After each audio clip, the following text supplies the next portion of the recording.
We're back with more on America's battle over abortion rights, with Arizona now at the front lines. Clinics across that state are flooding with confused patients with the reinstatement of that ban dating back to 1864, creating new chaos. That near total ban, criminalizing abortion and allowing for the prosecution of both providers and patients.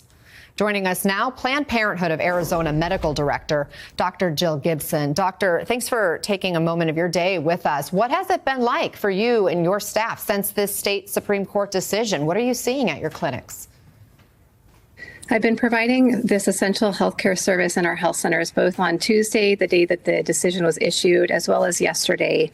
And what we're seeing is patients are still, of course, presenting for this essential healthcare service, but they're confused, they're overwhelmed, and they're panicked that they won't make it into the health center in time to have the healthcare services that they need.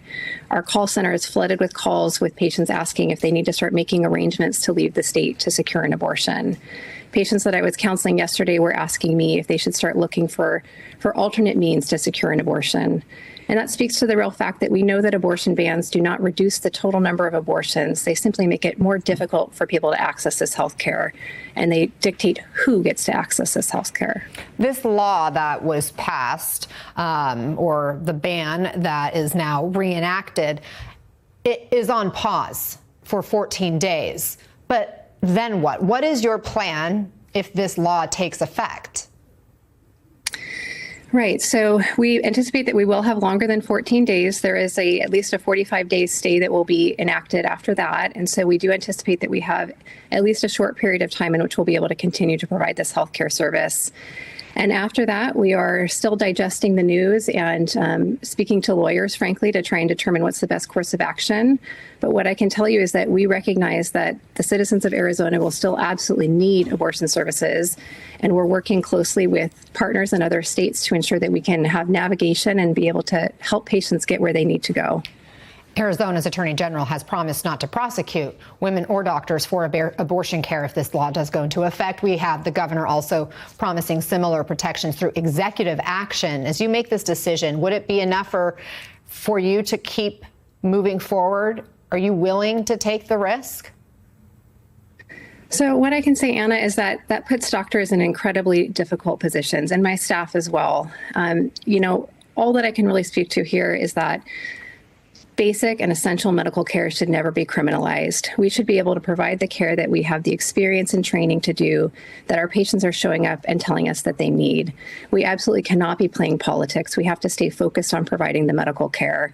And I plan to stay focused on doing that for however long I'm legally able to do so. The state legislature could repeal this law immediately. Yesterday, it looked like they might, but then Republicans adjourned without taking action. The Arizona House Speaker saying in a statement, quote, "We as an elected body are going to take the time needed to listen to our constituents and carefully consider appropriate actions rather than rush legislation on a topic of this magnitude without a larger discussion." What do you say to that? So, Anna, again, this is just absolutely insane that we are playing politics with real patients' lives. Let me tell you about a patient that I saw the other day who came in severely sick with nausea and vomiting of early pregnancy. She is already a mother. She has a whole family that she's taking care of. She's not able to work because she is so sick with her pregnancy. If she wasn't able to terminate her pregnancy, she told me that she would not be able to make rent and her family would be homeless. So while our politicians are down at the Capitol arguing over an archaic law that has no place in today's society, real women, real pregnant people are absolutely bearing the consequences and are caught in these crosshairs of this ridiculous battle. And that's completely unacceptable. Dr. Jill Gibson. And I also want to emphasize that one last point, that 8 out of 10 Arizonans support access to reproductive health care and support access to abortion. And so this decision is not the will of the people.